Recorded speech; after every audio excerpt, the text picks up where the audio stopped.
Bonjour à tous et bienvenue dans cette nouvelle vidéo. Je suis Sam de Phone Android et aujourd'hui je vous propose un test très particulier, celui du Nokia 3310. Oh, il est petit, il est mignon, il est incassable et surtout, il envoie des SMS. Super comme test. Non, je rigole, c'est une blague évidemment. Pour de vrai, on va tester le Sony Xperia 5 Mark IV. J'ai écrit dans le titre de la vidéo. Il n'aura personne avec cette blague. C'était une bonne blague pourtant. Rendez-vous en commentaire pour savoir si c'était une bonne blague. Vous le savez, dans cette chaîne, on a publié beaucoup de tests sur Sony et à chaque fois je le dis, Sony c'est une marque que j'adore. Quand il y a un produit qui est moins bon chez Sony, parce que j'aime la marque, je le dis vraiment. Et je le dis peut-être avec un peu plus d'enthousiasme parce que justement j'en attendais plus. Donc il y a quelques mois, nous avons publié un test complet du Sony Xperia 1 Mark IV. Et peut-être que j'ai été un petit peu critique par rapport à ce smartphone, et notamment sur la partie photo pro. Certains ont pu y voir une certaine injustice, mais c'est avant tout de l'exigence. Exigence par rapport à la marque qui est très bonne en photo, qui est très bonne en audio, qui est très bonne en vidéo. Et donc, un smartphone, ça condense tout ça. Pour moi, Sony n'a pas le droit à l'erreur. Donc, quelques mois plus tard, nous retrouvons un Sony Xperia 5 Mark IV, successeur naturel du Xperia 5 Mark III de l'année dernière. D'ailleurs, nous avons testé ce Xperia 5 Mark III sur cette chaîne. Vous pouvez retrouver en description un petit lien vers ce test. Ce successeur, bien entendu,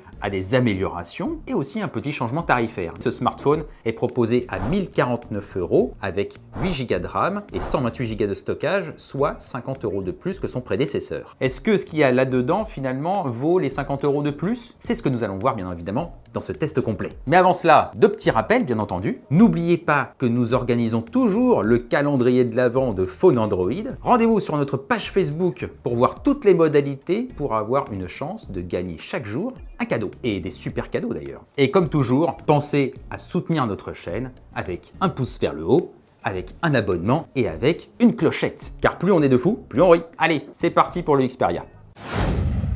Nous débarquons directement sur le smartphone. Pourquoi? Parce qu'il n'y a rien dans la boîte comme d'habitude. La nouvelle politique de Sony sur les accessoires est simple, moitié écolo, moitié radin. Visuellement, le Xperia 5 Mark IV reprend le design du Xperia 5 Mark III avec tous les changements apportés par le Xperia 1 Mark IV. Cela comprend notamment les tranches qui sont maintenant bien droites et l'aluminium est maintenant brossé au lieu d'être brillant. Ça veut dire que cela retient moins les traces de doigts. Le verre minéral à l'arrière est poli lui aussi. Il s'agit du Gorilla Victus en remplacement du Gorilla 6. Le module photo, lui, ne change pas. On est toujours sur un module vertical. À l'avant, nous retrouvons toujours le poinçon avec les bordures qui vont bien, les bordures qui sont d'ailleurs assez fines. Nous retrouvons également tous les éléments distinctifs autour du téléphone. Ça veut dire quoi? Ça veut dire par exemple le tiroir de la SIM qui s'enlève sans outil. Ça, c'est génial. Nous retrouvons aussi le port jack qui est ici. Nous retrouvons aussi les deux haut-parleurs stéréo en façade, comme toujours. Et nous retrouvons aussi ici, hop, le petit déclencheur photo mécanique. Ça aussi, c'est sympa. Vous pouvez prendre des clichés comme si vous étiez sur un appareil photo. Et n'oublions pas non plus le lecteur d'empreintes digitales. Il est caché sous le bouton d'allumage. Seule exception finalement, il y a un absent dans ces tranches. C'est le bouton pour Google Assistant. L'année dernière, Sony avait intégré un bouton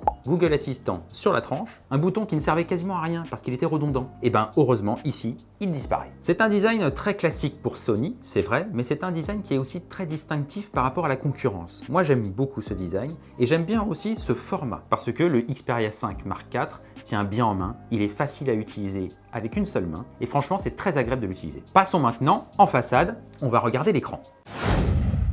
Nous retrouvons en façade un écran très similaire à celui du Xperia 5 Mark III. Il y a la même taille, la même définition, le même taux de rafraîchissement et les mêmes profils colorimétriques. Vous pouvez retrouver ci-dessous toutes les caractéristiques de cette dalle. Sur le papier, l'écran n'a pas changé. En revanche, à l'usage, Sony a fait un beau travail sur la colorimétrie et notamment sur la maîtrise de la colorimétrie. En effet, le Xperia 5 Mark IV est beaucoup plus respectueux des couleurs que son prédécesseur. Avec le mode créateur qui est le meilleur des deux modes proposés par le Xperia 5 Mark IV, vous avez un delta E qui passe en dessous de la barre des 2, il est à 1,9 seulement. Ça, c'est très bien. Avant, il était à 2,2. En plus, la température moyenne des couleurs est à 6700 degrés alors qu'elle frôlait les 7000 degrés précédemment. Ça veut dire que le blanc est beaucoup plus blanc. Également, Sony avait promis d'améliorer la luminosité de l'écran et la promesse est tenue. Nous avons ici une luminosité qui tape les 600 nits. Franchement, c'est excellent. Nous sommes au-dessus des 600 nits, non seulement seulement en mode créateur, mais aussi en mode standard. Et ça, c'est très très bien. Le mode standard, lui aussi, est amélioré, mais il reste beaucoup moins bon que le mode créateur. Je trouve que c'est un excellent travail qui a été fait par Sony cette année. Sur le Xperia 5 Mark IV, nous avons une vraie amélioration de la colorimétrie et de la luminosité. Bravo! Nous avons regardé l'écran, maintenant passons sous l'écran avec les performances du produit.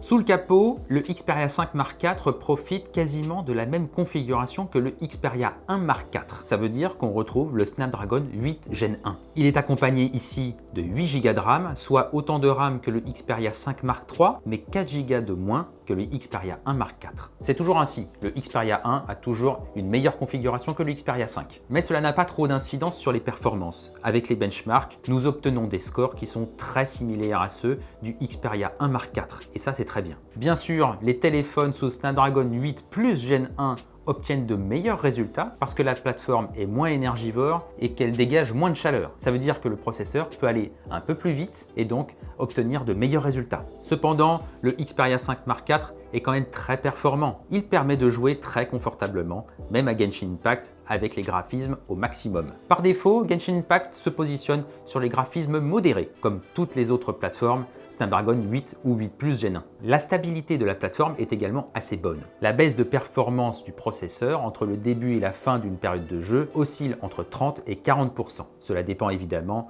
de la qualité des graphismes. Franchement, c'est plutôt correct et c'est même meilleur que beaucoup de smartphones gaming. La maîtrise de la température est également correcte puisque le smartphone, même quand il est sollicité, ne dépasse jamais les 44 degrés. Localement, la température peut même monter jusqu'à 65 degrés, mais c'est sur les cœurs les plus puissants du smartphone. Sony semble donc avoir trouvé le bon équilibre entre les performances et la dissipation thermique. Attention à la photo, c'est un usage qui fait augmenter très rapidement la température à l'intérieur du téléphone. Sony a poussé une mise à jour qui a largement amélioré cette hausse de température, mais quand même ce n'est pas totalement réglé. Maintenant que nous avons parlé des performances et que nous avons beaucoup joué avec ce téléphone, nous allons voir si la batterie est capable de supporter ça. Dans le Xperia 5 Mark IV, Sony a encore augmenté la capacité de la batterie. Entre le Xperia 5 Mark III et le Xperia 5 Mark IV, le téléphone n'est pas plus épais. Et pourtant, nous gagnons encore une fois 500 mAh. C'est un beau travail. Évidemment, il y a une contrepartie à cela et nous le verrons un tout petit peu plus tard dans ce test. Bien sûr, le Snapdragon 8 Gen 1 est beaucoup plus gourmand que le Snapdragon 888 du Xperia 5 Mark III. Mais grâce à cette belle batterie, nous avons une nette amélioration de l'autonomie. En usage classique, nous passons d'une période comprise entre 1 jour et demi et 2 jours à un peu plus de 2 jours. Donc c'est très très bien. Pour les joueurs, l'autonomie oscille entre 4 heures et 6 heures. Cela dépend évidemment de la qualité des graphismes du jeu. C'est également un score qui est en nette amélioration par rapport au Xperia 5 Mark III. Donc bravo Sony encore une fois. Passons à la dernière partie de ce test, la photo. Sur le papier, la configuration présente ici est assez classique. Vous pouvez d'ailleurs retrouver tous les éléments dans le petit encadré en bas de votre écran. Pour ceux qui se posent la question, il y a deux grandes différences entre le Xperia 5 Mark III et le Xperia 5 Mark IV en photo. La première différence, elle concerne le capteur selfie. Il a enfin été amélioré. Oh mon Dieu, c'était beau. Avec le Xperia 5 Mark III, c'est vrai que les selfies étaient un petit peu légers. Aujourd'hui, nous avons enfin un nouveau capteur pour assumer les selfies. Ça, c'est très très bien. C'est un capteur qui est non seulement plus gros, mais qui est aussi mieux défini, puisqu'il passe à 10 mégapixels, et chaque pixel est plus gros que ceux de son prédécesseur. Donc ça, c'est très bien. Deuxième changement, le téléobjectif. Le capteur qui est associé au téléobjectif est plus petit, pour une définition qui est similaire, donc ça veut dire que les pixels sont plus petits eux aussi. Ensuite, Sony abandonne le zoom variable et le téléobjectif périscopique. Ça, c'est vraiment dommage. Nous avons ici un zoom qui est beaucoup plus classique avec un rapport 2 fois. C'est dommage, bien entendu, mais c'était une concession nécessaire pour augmenter la capacité de la batterie sans toucher à l'épaisseur du produit. Alors, quels sont les résultats? Il y a évidemment deux réponses à cela. Une réponse pour les néophytes qui utilisent uniquement le mode basique et il y a aussi une réponse pour les experts qui vont utiliser les modes professionnels. Pour les premiers, le mode basique a été largement amélioré et ça, c'est une très très bonne nouvelle. Ça veut dire que vous pouvez utiliser le mode basique pour les photos de tous les jours et ça, c'est très bien. Les photos de jour sont plutôt réussies, les portraits sont très élégants, les contre-jours sont maîtrisés et les photos de nuit sont plutôt pas mal. Les selfies sont également bien meilleures grâce au nouveau capteur, ça c'est vraiment une très bonne nouvelle aussi. Attention au réglage de nuit qui est automatique en mode basique. Des fois, les arbitrages qu'il fait ne sont pas toujours très pertinents. Pour les seconds, vous retrouvez évidemment la complétude fonctionnelle que vous aimez dans un Xperia, avec le mode M, le mode P, le mode S, le mode A. que demande le peuple? Le mode A qui est le mode auto bien évidemment. Pour les experts, la qualité des photos est toujours aussi bonne, ça fait plaisir. En revanche, nous voyons un grain qui arrive plus facilement dans les zooms. Et c'est normal parce que le zoom optique